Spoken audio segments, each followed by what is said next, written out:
Okay, so the first thing you need to do is you need to start with a little line out in front of you. It needs to be straight, and you need to have the fly tip down on the water. I always start with the fly tip down on the water. If it's up in the air, you have slack line.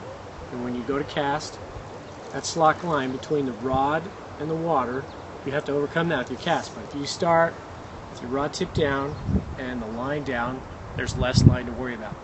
So when you pick it up, open your stance up like you're playing baseball. Let it straighten out, and then just drop your rod tip back down to the water. When you cast, you're always casting with your left hand separate from your right hand. As soon as that fly touches the water, put your fly line over your trigger finger, and as the water's coming down, you strip the fly in. And when the fish takes the fly, because you're stripping it down, the fly down the river, you actually set the hook like this. It's not this. You set the hook, it hooks the fish, then you lift the rod and fight the fish. You don't hook the fish with the end of the rod. You only hook the fish by pulling the line through your left hand. While it's casted out there, stay open. Don't use a lot of wrist. You do not cast like this. This is not how you cast the fly rod. You cast it like a pitch you're going to throw a baseball. You want a range of motion. You want the rod to bend a little bit, and you want a range of motion on it. When you're casting, you want the energy of the fly line to move up and down the line parallel to the ground. So your ultimate objective is just like a bullwhip.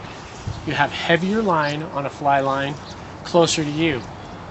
And as you move your arm, the energy is transferred down the fly line. So again, same as a bullwhip, but you're trying to push the energy straight down in front of you and straight out behind you. Not over the top, like this. That doesn't work out very well. You want the energy going right down the fly line, both directions. And you can tell when it works because you have a tight loop in your fly line that looks like a candy cane on the end as it's going. Okay, now if you're a bait fisherman, you probably have a tendency on the very last cast to throw it as hard as you can, and that breaks down the timing and the rhythm of the fly rod. I don't heave it through there. It's the same exact movement every single time. And when you're actually fishing, you try to keep the fly line on a parallel line to the ground, like this. You want the energy going this way, and you want the energy going that way. But when you actually fish, you want to tip it down just a little bit. The only thing that your wrist does is just at the very end. Notice how it just moves just a little bit. That keeps my line, the loop in my line, tight. Okay? Wait, the only time I let line out is when the fly line is flying that way. So I let it out now. I let it out now and I stop. I let it out now and I stop. When you're practicing, let's say you're practicing on grass, what you need to do is you need to practice to some kind of target, because you need to be able to put that fly within about, over the top of the fish, within about a 2-foot diameter circle. Depending on how deep or how shallow he is, that's about how close you've got to get.